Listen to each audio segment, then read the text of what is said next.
Hey, welcome to the Strong Roots podcast. My name is Kristin Hill, and we are so excited that you're tuning in today. Our prayer is that you would move one step closer to Jesus through this series. So go ahead and check out this next episode.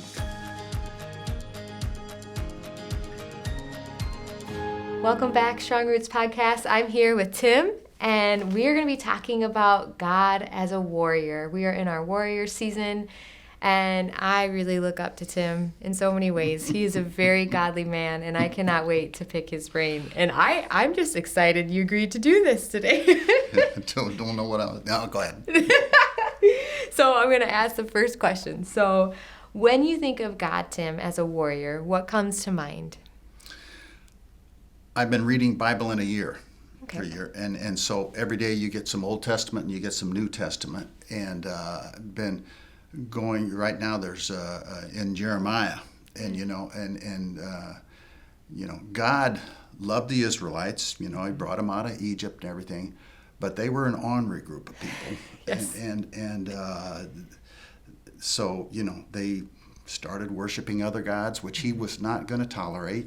And so then he says, "All right, I'm going to have the Babylonians come and take you away." And they did. But I'm going to bring you back because I love you. Yeah. And so, he's the ultimate warrior. You can't even look him in the eye. You can't even, before the grace of God. Yeah. So he's so strong and dominant that he's there all the time. Doesn't miss a thing. Sees what's going on. I'm going to punish you, but I'm going to bring you back, and so he's the ultimate guy that's out there fighting for them. He wouldn't, there was many times when they'd go into battle and they'd say, "We can't beat these people," and he'd say, don't worry about it, I got this, right? Yeah. And he did, and they would defeat him, crazy stuff. So that's kind of my perception of it, there's nothing he can't do.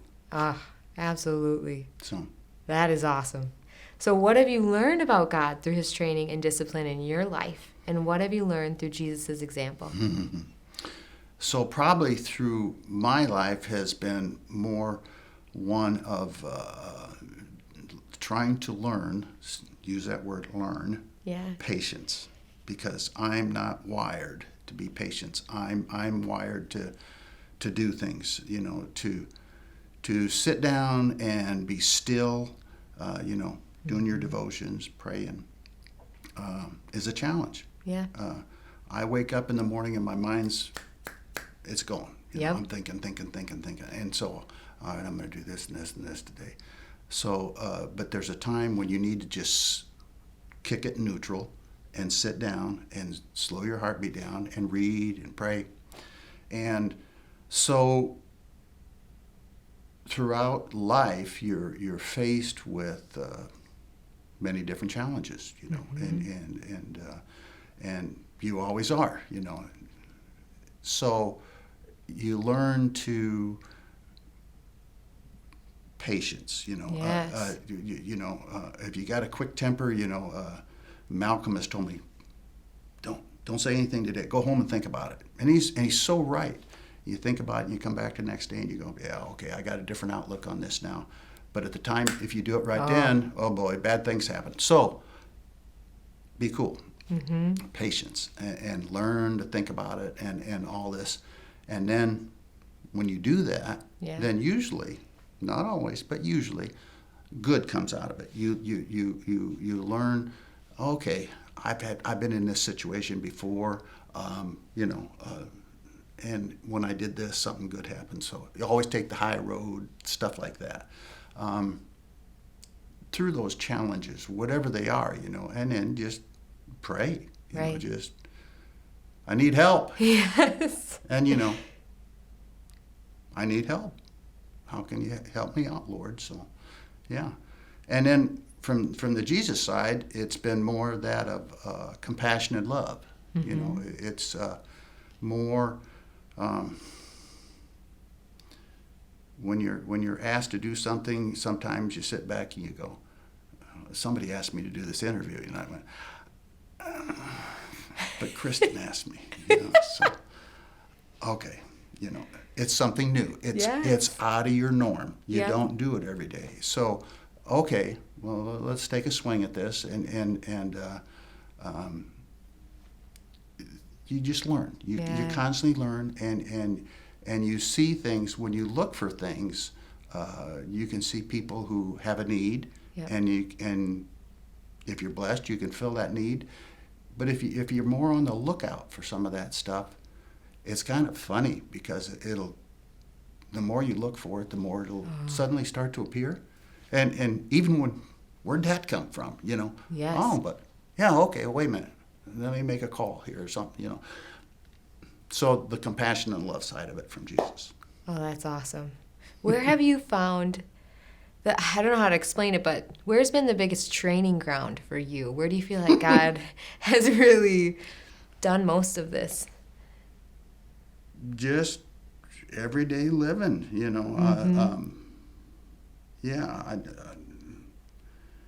can go to seminars, you can go to all kinds of things, but life is the best teacher, and I had wonderful parents who, taught you the basics and taught you love.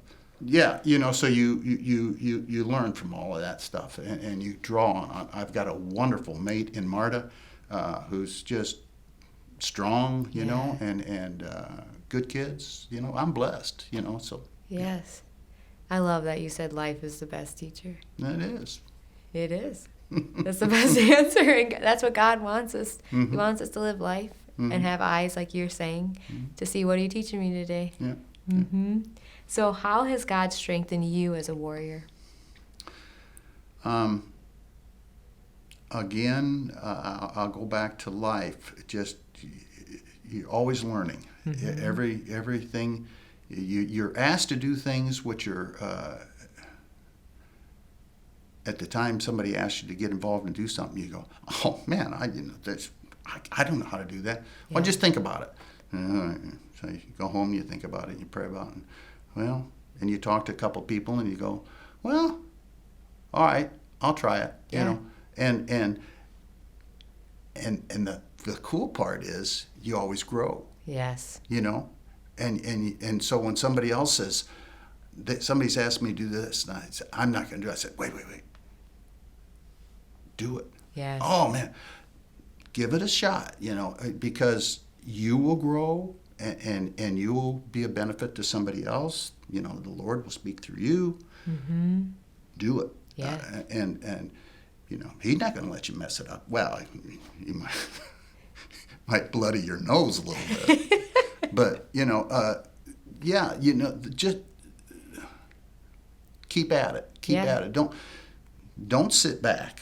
There's so many, people get to a certain point in life. Well, I made it. Wait a minute, Used to have some guys that lived down toward Rensselaer, and they worked up at the steel mills just years ago. And they fed some livestock, and they'd stop on their way home, pick up some feed and all that. And you get to know these people. And hey, George is retiring tomorrow. Hey, congratulations, George. What are you going to do? I'm going to sit down in front of my TV, and I'm going to watch exactly what I want to watch. Oh, okay. And so that some time went past, and the other guys came back. And how's George doing? Oh, he died. He died. He did exactly what he said he was going to do. He sat in front of that TV, and he rested up, and he died. And so the motto or the lesson is keep moving. Yeah. You sit still, you're going to rest up. What's the old saying? I want to go sliding into the grave, something like that. Yep. Anyhow, keep at it. Yeah, because we want to finish this life tired. We want to run this race to win. Spend it all. You're not taking it with you. Right. Absolutely. I agree with you. So Scripture teaches the Lord will fight for you. You need only to be still. How do you remain still in battle? Yeah.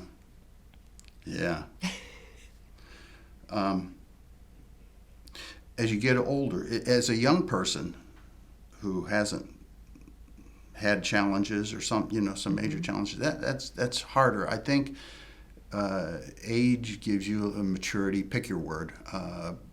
gives you the ability to kick back a little bit sometimes and go, yeah, I've seen this before, or I've seen somebody else go through it. And so the biggest thing a lot of times is just being able to kind of sit still a little bit, which again is a challenge for us, right? Yeah.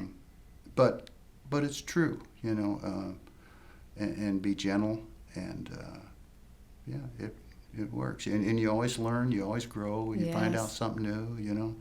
Well, I didn't know that. I didn't either. But man, wasn't it cool to find out about that or something? Yeah. You are a learner. You love to learn. I do. Yeah. Have you always been that way? More so as I've gotten older. You know, I just, my mom and dad, when we'd travel, they'd see a historic marker, off we'd go. And I'm the same way. I got to go read it. You know, my girls go, oh, Dad's going to pull off to read it.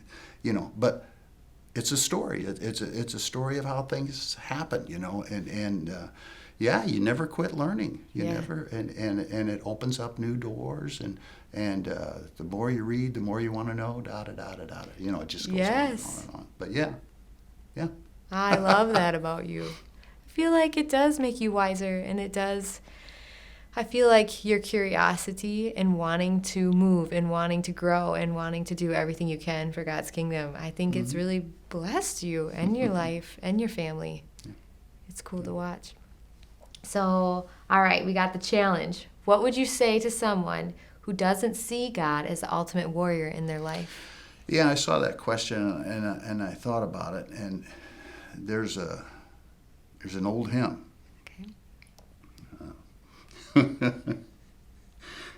Count your blessings, you know, name them one by one. And, you know, sometimes, you know, everything's down on me, everything, poor me, pity party, And it's true, if you sit back and think of all the good things that have come about, you kind of go, I guess I'm not as bad as I thought I was. Right. And there's a whole lot of other people who are worse than me, you know.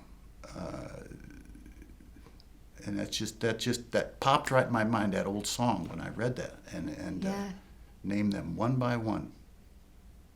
That's awesome. It's true. It is true.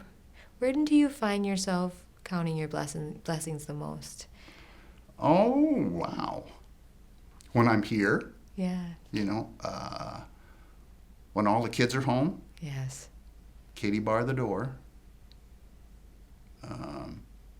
When I'm with a lot of friends, you know, those times become more special. Yes. You know, especially when you see somebody you haven't seen for a long time. We were talking about the pork chop cookout, and I saw so many people, you know, just had a little snippet of time to say, hey, how you doing? Thanks for coming. But just a chance to say hi, you know, to people. And that's really cool. Yes. That's a lot of fun. It is. Thank you, Tim, for doing this with me. Oh, you're welcome. Yes. You're welcome. And thank you guys for tuning in. I would love for you guys to take his challenge. When you find yourself having a day where maybe you feel a little down in the dumps, or you're feeling like maybe other people are more blessed than you, count your blessings one by one. Make a list, write it down, maybe even just say it in your head. But I feel like that is such great advice and such a great challenge to leave you with. But thank you so much for tuning in, and we cannot wait to catch you next time. Bye. If you enjoyed today's episode, make sure to follow us on our other social media platforms. We don't want you to miss out on any future content. Thank you so much again, guys. I hope you have a great day. And I want you to know I am personally praying that your roots stay strong.